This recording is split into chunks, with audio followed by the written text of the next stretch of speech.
What's the one thing that prevents the entire world of science from just collapsing?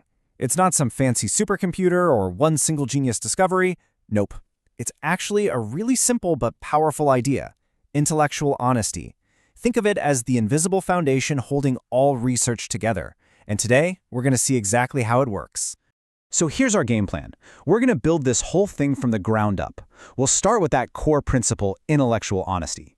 Then we'll see how that becomes a professional standard. And from there, we'll have to look at the dark side. What happens when things go wrong? And we'll really zoom in on plagiarism. Finally, we'll tie it all together to see why this is just so critical. I mean, this quote really just cuts right to the chase, doesn't it? It's not just some professional guideline you can choose to follow. It's a moral duty. Especially when your work, your ideas, have the power to shape how people think, which is kind of the whole point of research in the first place. Okay, so let's start with that bedrock foundation. When we throw around a term like intellectual honesty, what are we actually talking about? Let's break it down. Think of it like this. It's a total commitment to honesty through the entire life of an idea. From the second you start gathering information, to how you crunch the numbers and analyze it, and this is the big one, how you share it with everyone else. The number one rule is simple. If you know what the truth is, you state that truth. Period. No exceptions. So what does that look like in practice? Well, it means you have to be willing to set your own personal beliefs aside to follow where the truth leads.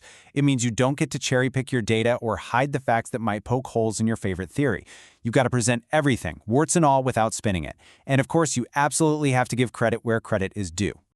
Okay, so if intellectual honesty is the personal principle, how does that actually get applied in the professional world of science? That brings us up to the next level, research integrity. This is the standard that really governs all legitimate scientific work. Now, the key phrase here is active adherence. This is not about just passively following a checklist of rules so you don't get in trouble. No, it's about actively, intentionally making these principles a core part of who you are as a researcher. It's a choice you make every day. And this isn't just my take on it. The National Achievement Survey puts it perfectly. They say integrity is really an aspect of your moral character. At its heart, it's about a deep personal commitment to honesty and to taking full responsibility for your work and the impact it's going to have. And this commitment shows up in very specific actions, right? It's about being honest and fair when you report your findings. It's about being totally accurate about who did what on a project. It means being a fair and unbiased peer reviewer, sharing your resources when you can, and being transparent about any conflicts of interest. It's really the whole code of conduct for doing science responsibly.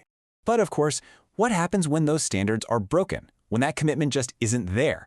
Well, that takes us to the dark side of research, scientific misconduct. To put it as simply as possible, misconduct is what happens when a researcher makes the choice to break those essential rules of the scientific community. It's a direct betrayal of everything we've just talked about. Now, misconduct usually falls into three main buckets. You can pretty much think of them as the three cardinal sins of research: fabrication, falsification, and plagiarism.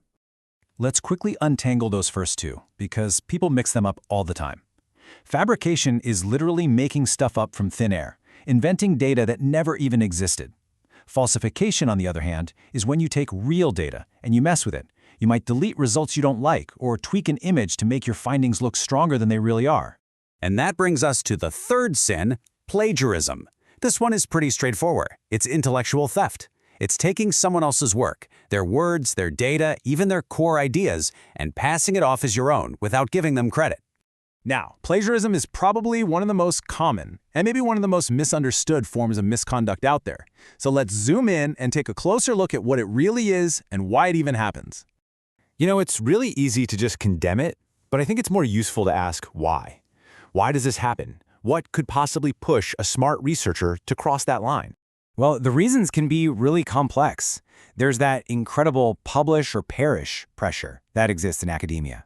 Of course, technology plays a huge part. It's just so easy to copy and paste something you find online. Sometimes it can be language barriers, or even a genuine lack of awareness about the rules. And believe it or not, sometimes it's even a weird, misplaced kind of respect, where someone thinks an author's words are just too perfect to change. And you have to understand, plagiarism isn't just one single act. It really exists on a spectrum. It can be the obvious stuff, like quoting word for word without quotation marks, or it can be much more subtle, like paraphrasing an idea without giving credit. It can even be something called auto-plagiarism, which is where you actually republish your own work without letting anyone know it's been published before. Okay, so after walking through the principles, the standards, and the major violations, let's bring it all home. Why does any of this really truly matter? This quote, right here, is what it all boils down to. Integrity is what makes a researcher follow the data wherever it leads, especially when it leads somewhere totally unexpected or inconvenient. It's all about letting the evidence have the final say, not your own preconceived ideas. And at the end of the day, this isn't about some dusty old rule book that sits on a shelf.